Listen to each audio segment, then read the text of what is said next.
My name is Mike Cameron. I was a major in industrial design, and I graduated in 2013.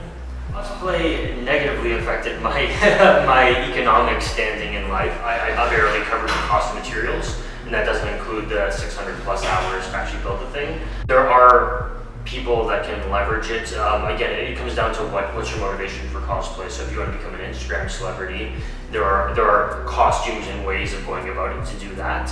At OCAD, they do a good job of kind of making us very ambitious with the scope of our skills. So, like you'll be in thesis class an idea, and they'll be like, through design, you can change the world. And then you get your first industrial design job, and you go into the office and you talk to your boss, and you're like, hey, I got a great idea for, X, and it's going to be, cutting our carbon footprint or whatever the case may be. And the boss's one question is always, is it going to make me more money? And if you say no, he's going to say, get the hell out of my office.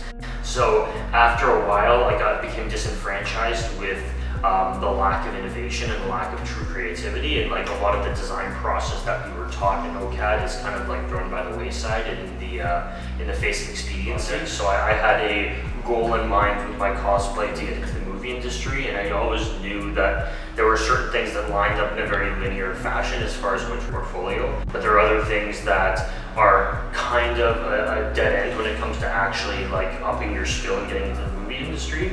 It's a matter of what do you want to get out of your cosplays. So for me, it was a lot of Sintra MDF and kind of using the materials that I was kind of already leveraging from industrial design and turning it into something that is an application that I was more interested in. It usually takes 2 people, but I can do it with 1 helper.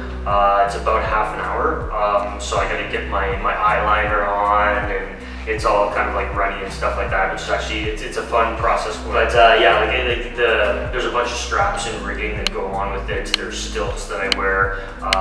So a lot of it's when you first build a suit, it looks great, but then there's degradation from walking around. There's on my stilts, I have little ankle pieces that stick out, and sometimes they collide because I'm 9 inches up, so I'm not reading it as my normal feet. So there's a lot of kind of little things you find out after you build a suit that oh, I wish I'd when you're doing a professional job, you're basically handed a piece of paper with a drawing, and you have to make that. So it's nice to have creative freedom. The film industry tends to really segment stuff, so you're either design or you're fabrication, you're not both. So it's nice to be able to be in control of the full process from the very beginning. So I thought, well, if I'm going to be, pardon the term, but a horde of capitalism essentially, I'd rather be building giant space rifles. So that's kind of what started it. So yeah, being efficient with your time is very important. You only have so much of it, and especially when you're in school, it can be hard to balance both.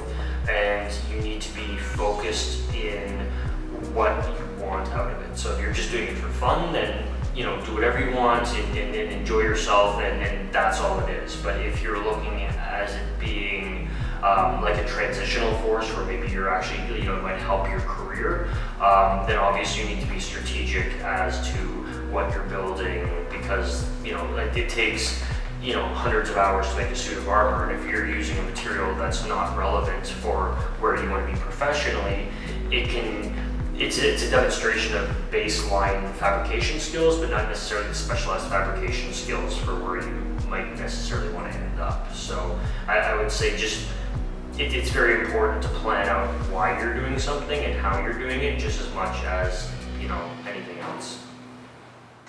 Okay, yeah, they were all good, folks. Thank you. Yeah.